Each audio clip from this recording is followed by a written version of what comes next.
উচ্চতর গণিতের প্রথম অধ্যায় সেট ও ফাংশন।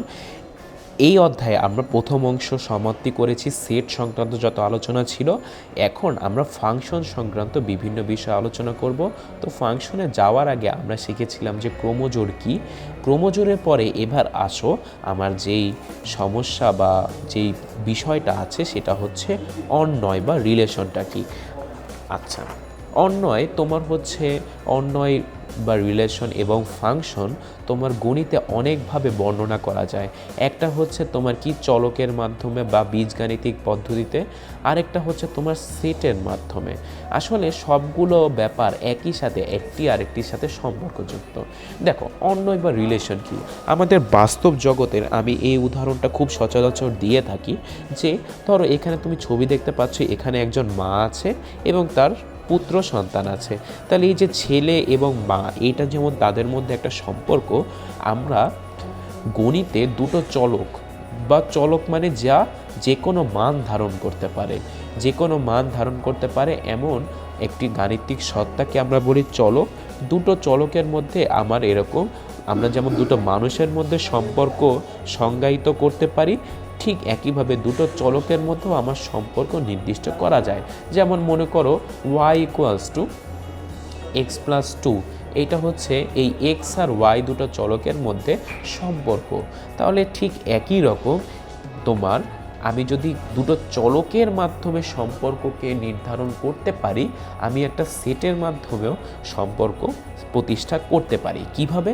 যেমন ধরো আমরা ক্রমজোড় ব্যাপারে জেনেছিলাম গত ভিডিওতে। ক্রমজোড় মানে কি? ক্রমজোড় মানে কোনো সেটের সম্পর্কযুক্ত দুটি উপাদানকেই আমরা বলবো ক্রমজোড়। ক্রমজোড়কে আমরা এরকম ফার্স্ট ব্র্যাকেটের মধ্যে লিখে থাকি। ধরো আমার একটা সেটের উপাদান হচ্ছে 1, 2 আর 3 মনে করো, আর আমার কাছে আরেকটা সমীকরণ আছে y=x+2।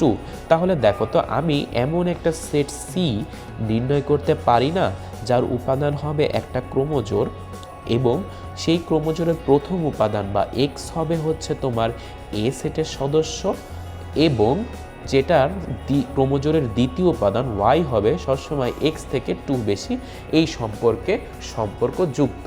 তাহলে দেখো তো, আমরা এইভাবে সহজেই একটা সেটের মাধ্যমে দুটো চলকের মাঝখানে সম্পর্ক নির্ণয় করতে পারি। তাহলে এর ফলে আমি কি মান পাবো, দেখো আমি যদি এক্সের ভ্যালু 1 নিই, ওয়াইয়ের ভ্যালু পাবো আমি 3। তারপর দেখো তো, আমি এক্সের ভ্যালু যদি 2 নিই, ওয়াইয়ের ভ্যালু পাবো হচ্ছে কত 4। আর যদি এক্সের ভ্যালু আমি 3 নিই, ওয়াইয়ের ভ্যালু পাবো 5। দেখো, এরকম আমি দুটো চলকের মধ্যে সম্পর্ককে তালিকা পদ্ধতিতে একটা সেটের মাধ্যমে প্রকাশ করতে পারি। তাহলে দাঁড়াচ্ছে কি, আমার চলকের মাধ্যমে যে সম্পর্ক, সেই সম্পর্ককে আমি একটা সেটের মাধ্যমে প্রকাশ করছি। এভাবে তুমি সেটের সাহায্যে সহজেই বিভিন্ন চলকের মধ্যে তোমার সম্পর্ক বসাতে পারো। ধরো একটি বাস্তব উদাহরণ দেওয়া যাক, ঠিক আছে? চলক থেকে একটু দূরে আসি। ধরো একটা পরিবারে পিতা আছে, মাতা আছে, বড়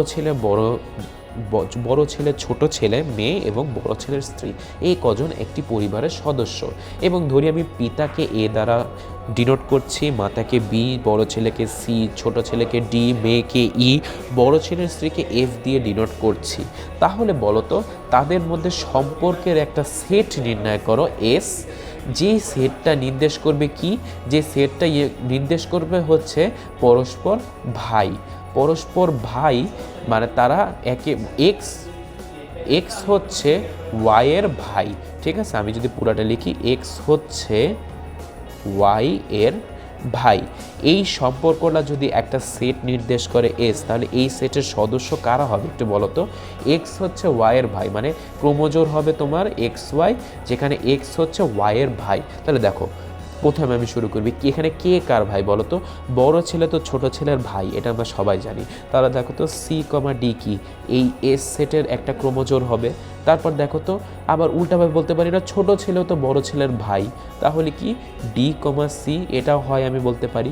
তারপর দেখো তো, আমি কি বলতে পারি না যে এই মেয়ে, পরিবারের যে মেয়ে তার ভাই হচ্ছে বড় ছেলে, তাহলে ই এর ভাই হচ্ছে সি।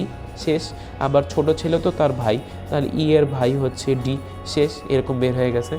কিন্তু এটার উল্টাটা কি হবে, যে ছোট ছেলের ভাই কি মেয়ে? না, এটা অবশ্যই হবে না, কারণ সে তার বোন। তো এরকম আমি একটি সম্পর্ককে, পরিবারের বিভিন্ন সদস্যের মধ্যে একটি সম্পর্ককে আমি সেটের মাধ্যমে এভাবে প্রকাশ করলাম। তো এভাবে তোমার হচ্ছে কোনো একটা সেটের মাধ্যমে আমরা দুটো সেটের বা একই সেটের বিভিন্ন উপাদানের মধ্যে সম্পর্ক স্ট্যাবলিশ করতে পারি। সেই সম্পর্ককে আমরা তখন বলবো অন্বয় বা রিলেশন।